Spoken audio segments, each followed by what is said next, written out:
A biblical perspective on life, culture and current events. This is 2020 on Vision. But we're going to open a conversation today about how resilient our communities are to resist the flood of drugs issues that are crouching on our doorstep. Evidence of similar actions in nations indicate once flourishing communities, towns and cities are at risk of becoming turned into dystopian wastelands where drug addiction is rife.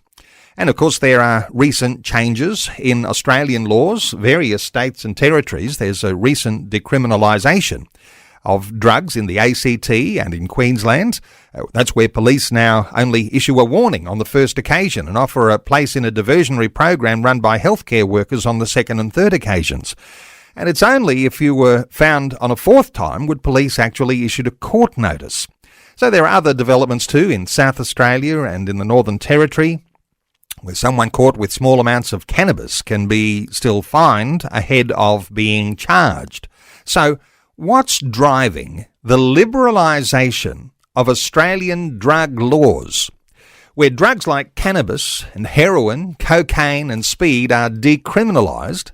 And what is it that can make our families and our communities resilient in resisting the tidal wave of drugs?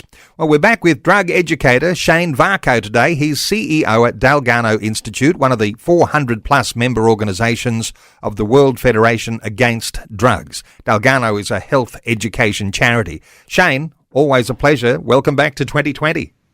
It's been a while, Neil, and thank you for having me back. Always a joy to be here.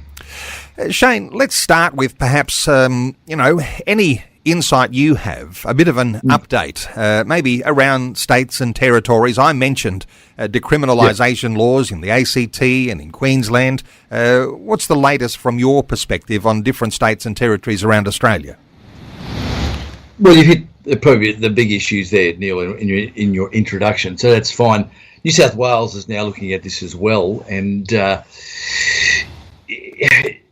it's a reactive, and look, it's interesting. There's a recent national parliamentary committee on particularly the drug issue, and not so much decriminalisation, but where the priority for drug policy is.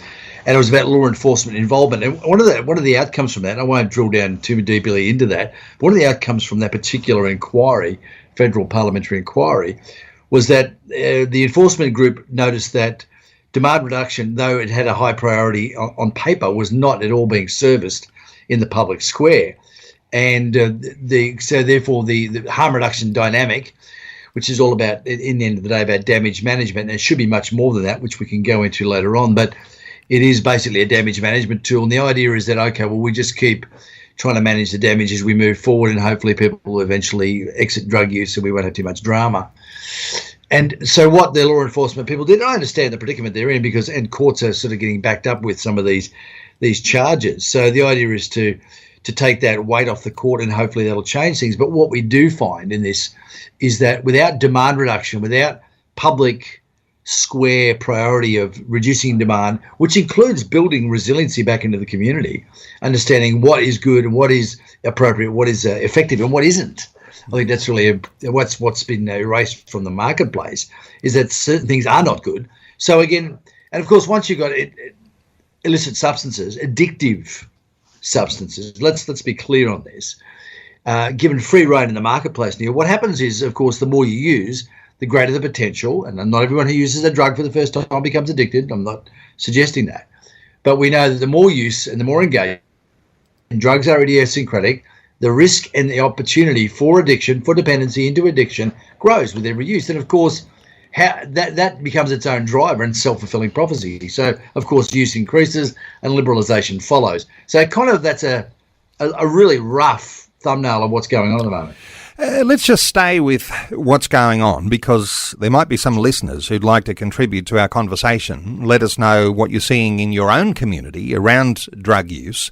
But there are some very clever ways in which authorities can monitor the drug use in communities and states around the country, and one of those, of course, from wastewater drug monitoring. There's a report from the Australian Criminal Intelligence Commission's latest report. Let me just give you a little summary and I'll get your comment here. In New South Wales consumed almost as much cocaine as all other states and territories combined, while Victoria consumed close to half of the country's heroin. Queensland also consumed more cannabis than any other part of the country, while Tasmania saw the biggest jump in MDMA use. When you hear these sorts of things, when you read those reports about, wastewater, what does that say about the nation? And any thoughts from you here, Shane? Oh, clearly it's problematic, and this is the issue. Once you tacitly permit and openly permit substance use, and this is what the decriminalisation message is doing. The argument has been, because the legislation that was in place against substances wasn't being properly policed anyway, so the argument then becomes, well, people are doing this and legislation isn't being policed. And for different reasons, and I understand the police predicament, is that they do charge people, they book them, and then the courts sort of throw it out or let it go, or they get backed up, and it all gets backed up badly.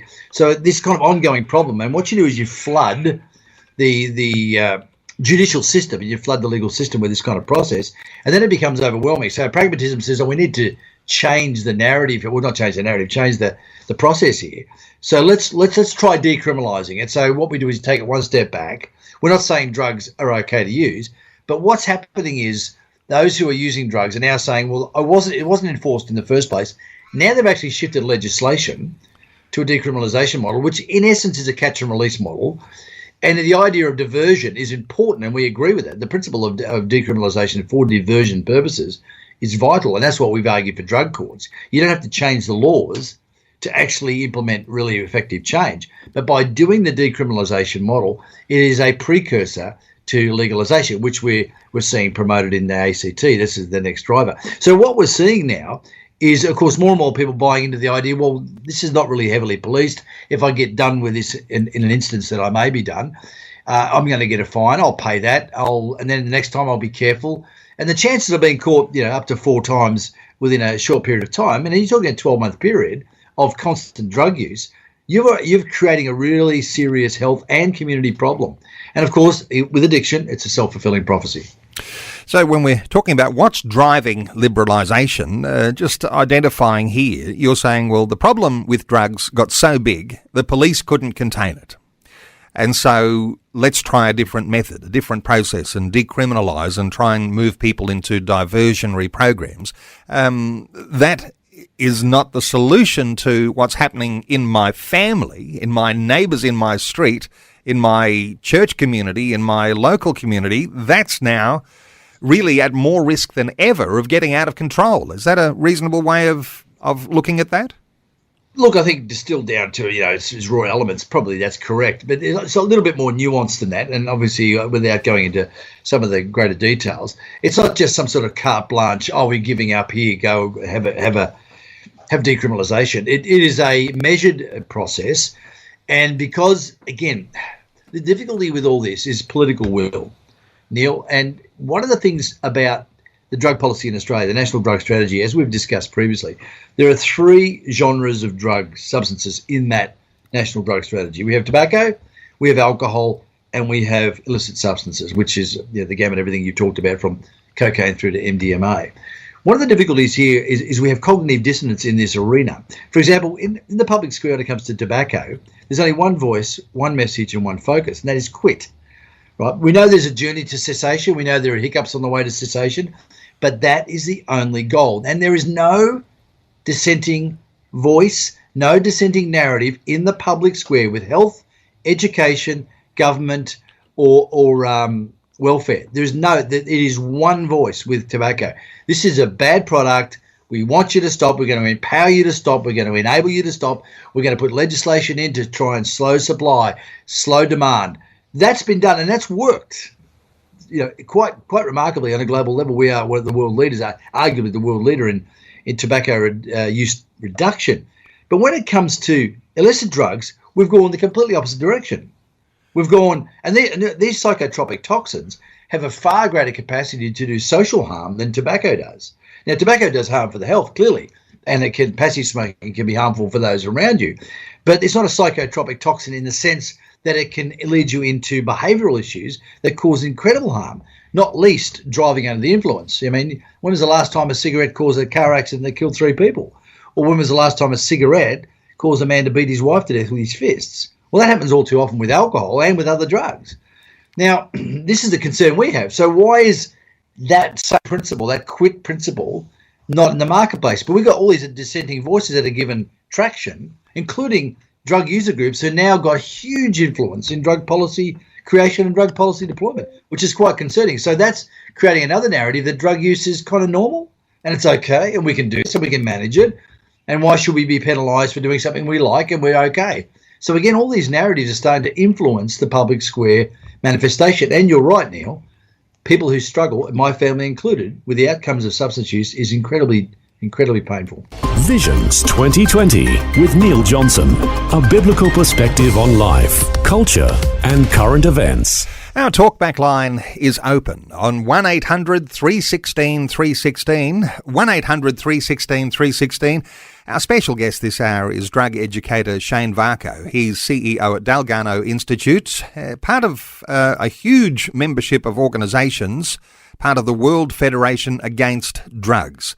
So our talkback line open, we're talking about resiliency, we're talking about how this liberalisation policy on drugs in our nation has a detrimental effect. So 1800 316 316. Shane, before we move on to talk a little bit about some of these issues around liberalisation and resiliency, let's stick with decriminalisation for a few moments, because you're suggesting that these moves by our governments here in Australia is a little bit more like a social experiment than something that's based in evidence. What are your thoughts here? Well, that's interesting. Excuse me, an interesting question, Neil, because there is obviously clearly a lot of data put forward, particularly by the pro-drug activists in the sector. There's a lot of them in play, and what they do is make submissions, and they're very cleverly worded submissions. And of course, the poster boy or poster girl, if you like, for decriminalisation was the Portugal model, and that was touted since 2001, 2002, 2003 when they first did that. Now, I'm not going to go into the full depth of that. I'm just a very brief overview. For starters, the Portugal scenario that facilitated the decriminalisation mechanism was completely unique. Socio-politically came out of a civil war and a new government and drug use, and so therefore they did an experiment that on paper seemed to work, on the ground seemed to work initially, because they had high rates of intravenous drug users or injecting drug users, and there was a lot of issues around deaths, poisonings. I don't use the word overdose. You can't overdose on a non-prescribed drug. That's the only time you can overdose. Everything else is just a poisoning.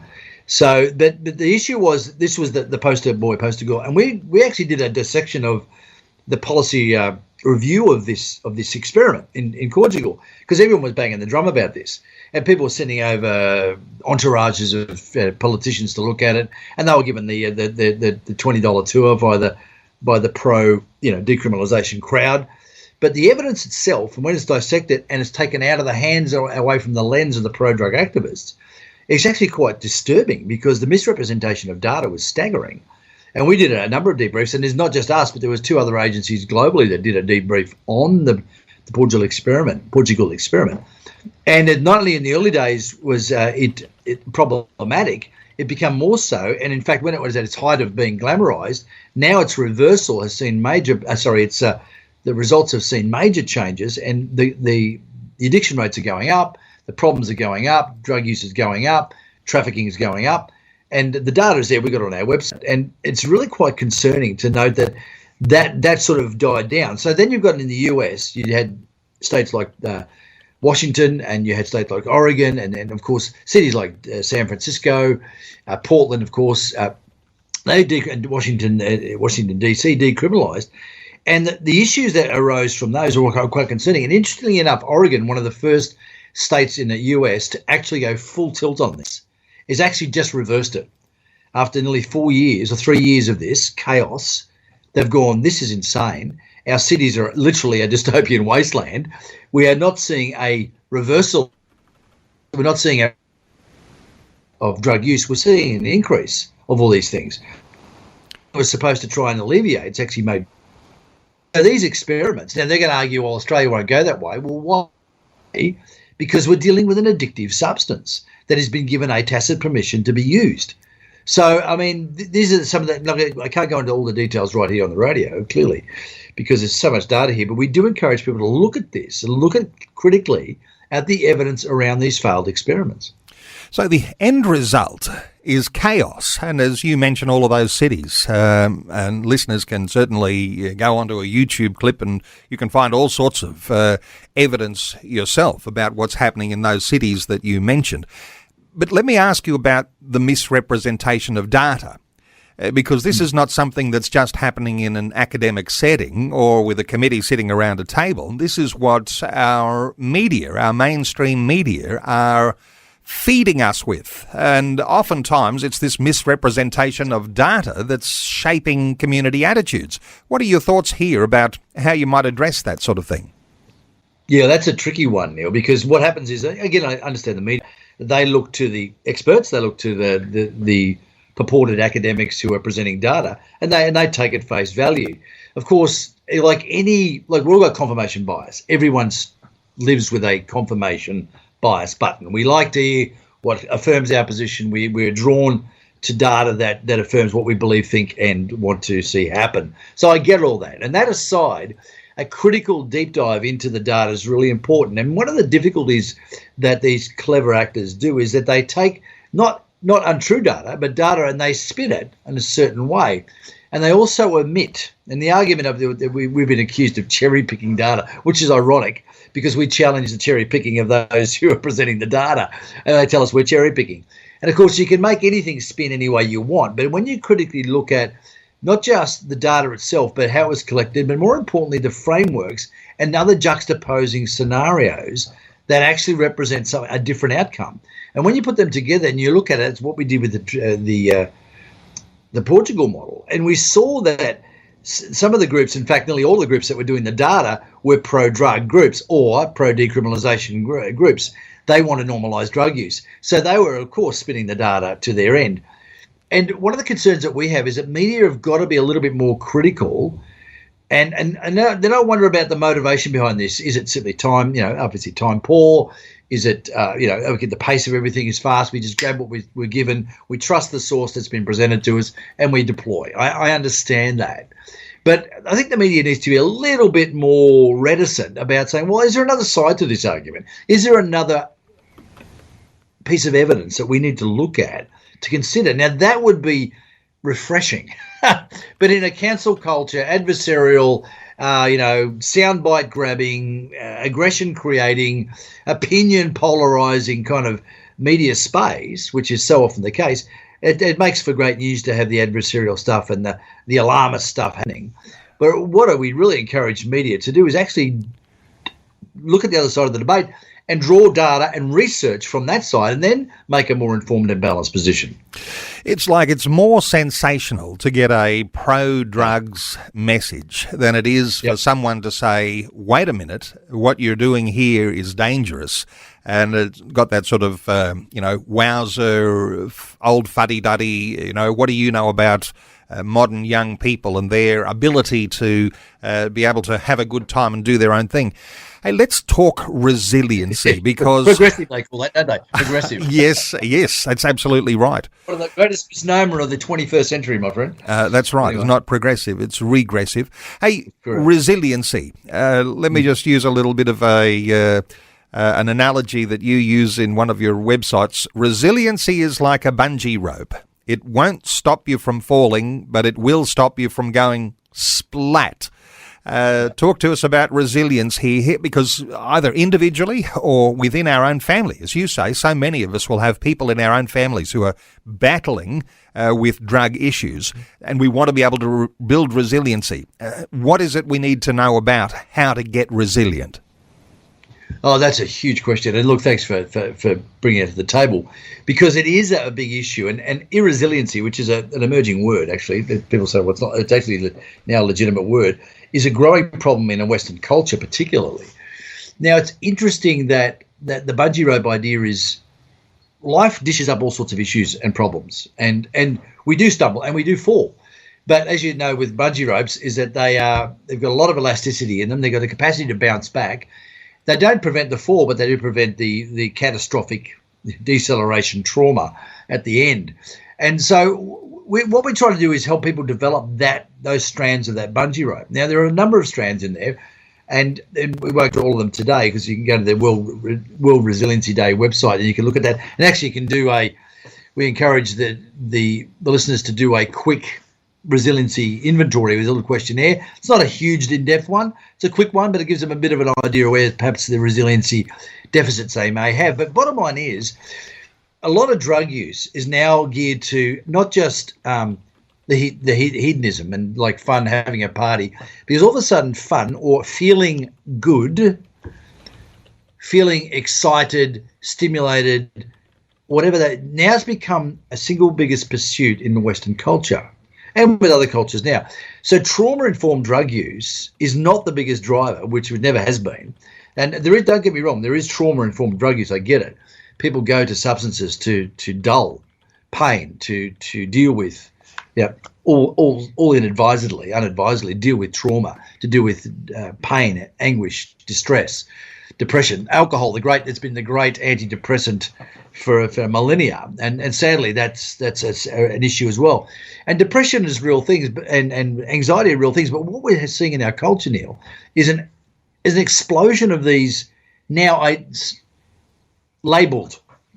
I don't think identification is the right word. I think labelled is more the case.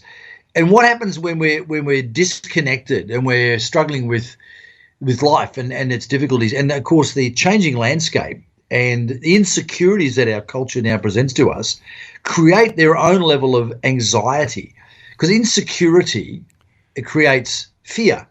And of course, when those things begin to happen, we want those anxieties to be abated. So where do we turn?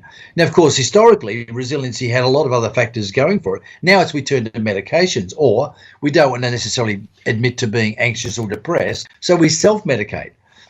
And therefore, we just want to feel better because we're feeling disconnected, we're dysthymic, sad, angst.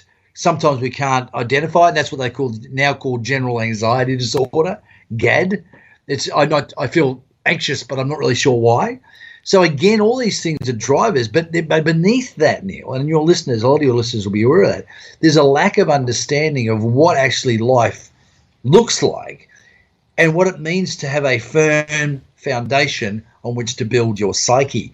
And that is the problem. And of course, when that's not there, scaffolding is all we can offer, or worse, we simply self-medicate and hope we don't fall down. And so resiliency is about helping build back into society those things that help us be strong, capable, full, and live a full and rich life that makes a difference. In fact, Shane, let's take a call. Kate is in Nil in Victoria. Hello, Kate. Hi. Welcome along. Hi, Neil and Shane. How are you? Good. Well, what are your thoughts, Kate? So I have mentioned this on here before again, and it even related to the gentleman that you had on earlier. I'm actually doing a program. I'll be honest, I haven't started the STEP study yet, but I've been going to the open shares for 2 years and doing learning about it and connecting in with other people. It's called Celebrate Recovery.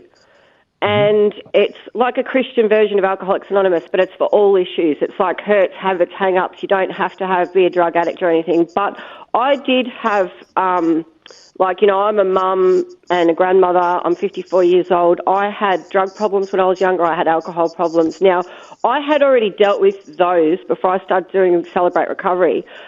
But I'm just talking about personal repentance, I wish all the churches would do it. Let's put it that way. It's the only place I find where you can go, you can be real with, I'm not saying all churches are like this, but you can be real with people. It's a Christian program that came out of the United States. I found out the other day they've had it in New Zealand for 30 years. I think it's fairly new in Australia, been going here for 10 or 15 years or something. But it's a place, like, I'm far away from the people that do it. I have to go online on Zoom and do it. But for Christians to deal with their real issues. And I just think if we don't have personal repentance, like, we're not going to have a wider...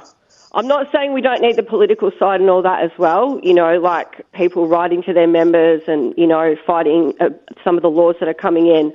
But I just feel like if we don't have individual repentance, we're not going to have a wider repentance, if that makes any sense. Kate, that absolutely makes sense. Let's get a perspective or two here, because I'll just mention, you said the program is called Celebrate Recovery. It's a little bit like an AA for other addictions. And Harvest in, I think, Rick Warren's church, I think, all right. started it originally. I might be wrong about that. All right, yep. So let's get a thought or two, because let's come into this faith, religious, Christian dimension, because so many will be relying on something other than just, you know, trying to change what's on the inside with some sort of psychological perspective. What are your thoughts here, Shane?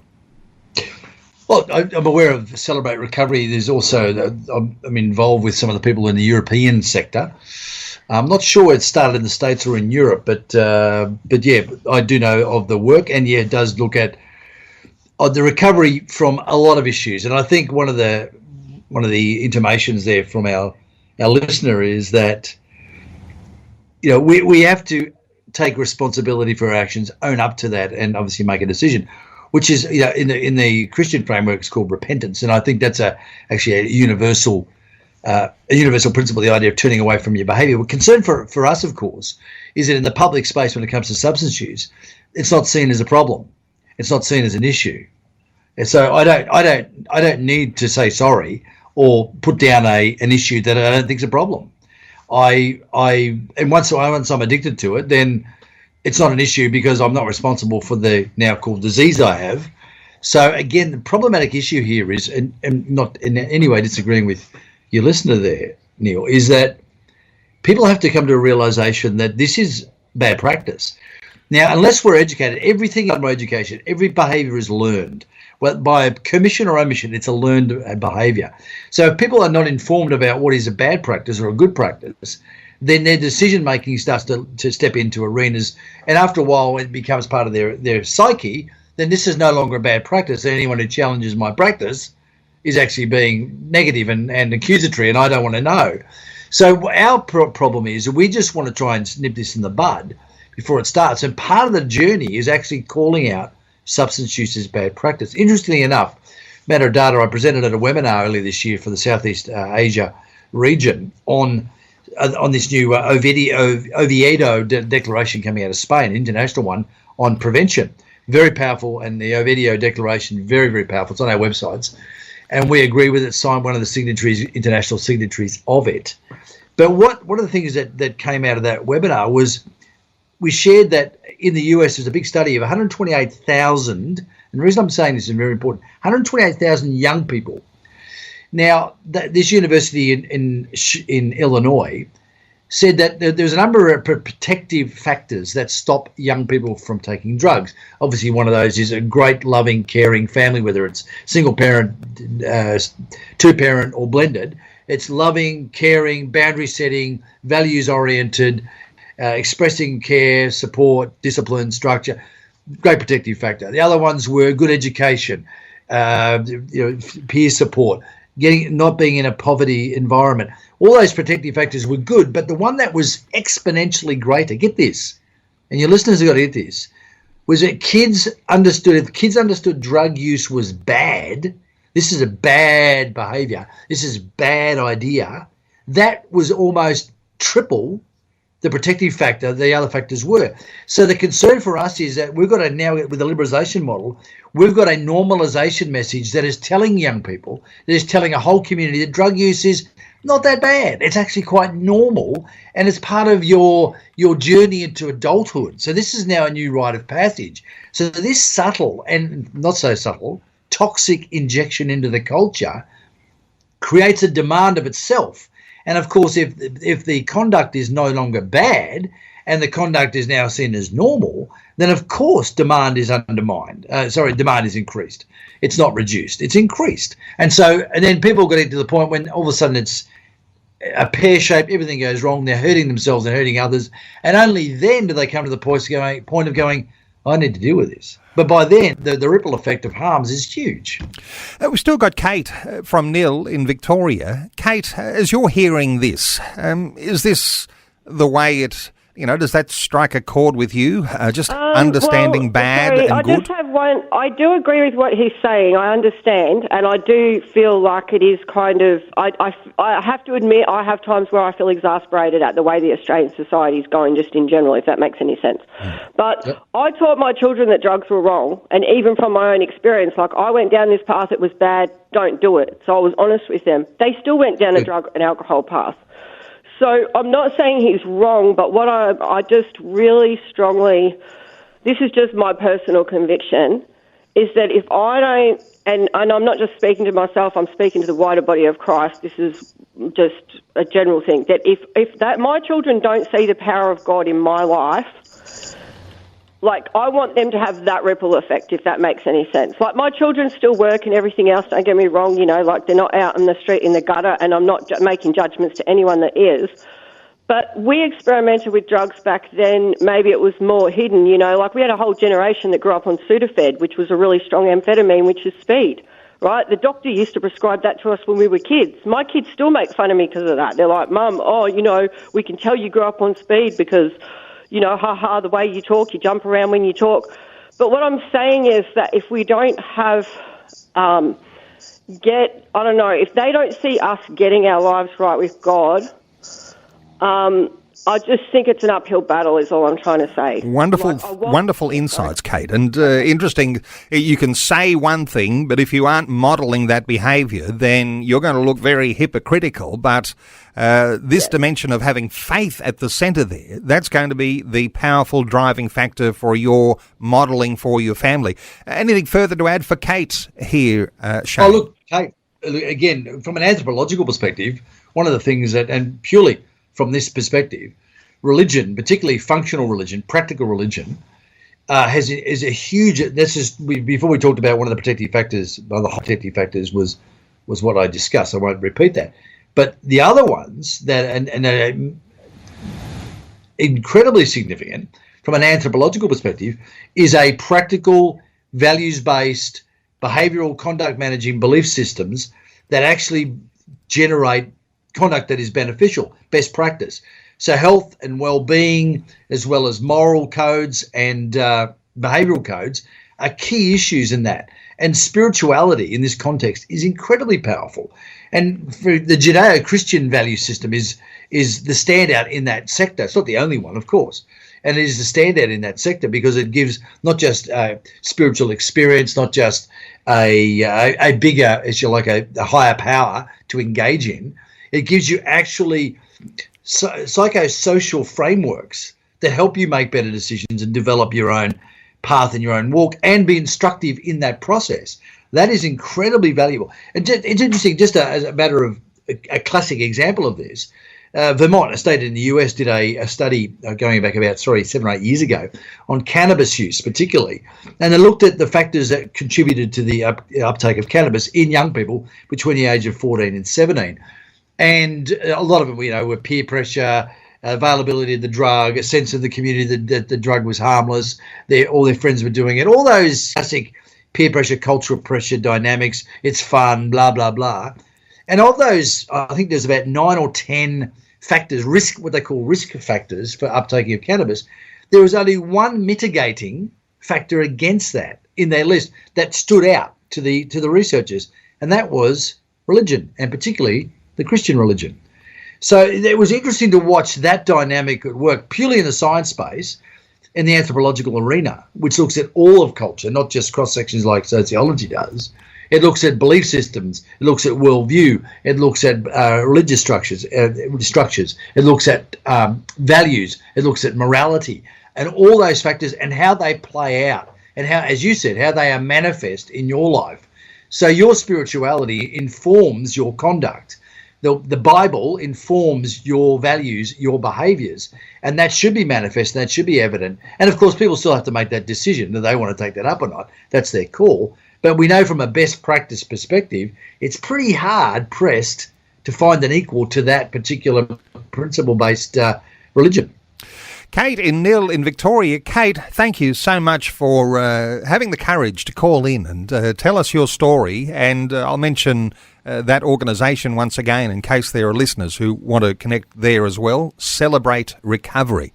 Kate, thank you so much for your call. Our talkback line Kate. open, 1800 316 316. Let's just stay here with the religious Christian narrative for a moment. And as you say, Shane, those values that emanate from a biblical foundation. You, in fact, have some insight into just how significant those values are when it comes to stopping cannabis use. As you began to mention a moment ago, just enlarge a little on that for a moment, because cannabis, one of those things that so many families are really struggling with right now with their own family members. Look, it's like one of the difficulties with this particular conversation is that the evidence from research, from studies on spirituality, on the impact of spirituality, because spirituality is back in the marketplace. There's no argument about that at all. It kind of got, with the post-modernity, it kind of got erased, and then post-truth became a problem. But spirituality is always there. There's that sense of something beyond and bigger than us. And in fact, psychology, ironically, the study of the psyche, the soul, is fascinating. And a lot of psychology, not all of it by a long shot, but a lot of psychology ostensibly dismisses the idea of a soul. We're body and brain, basically, biochemical units. But positive psychology was created by an atheist, by the way, by the name of Martin Seligman, Professor Martin Seligman, out of Penn State University. And he created the whole genre of, he's one of the architects of the genre of positive psychology, which focuses heavily on the idea of there's something higher, the higher power dynamic. Of course, AA and NA, when they first started, they bought in heavily to the higher power dynamic. Now, here's an interesting factor that a lot of people don't know, and it may be helpful for your listeners, but when Dr. Bob and Bill Wilson started AA, people say, it's a Christian organisation. Well, it ostensibly wasn't Christian.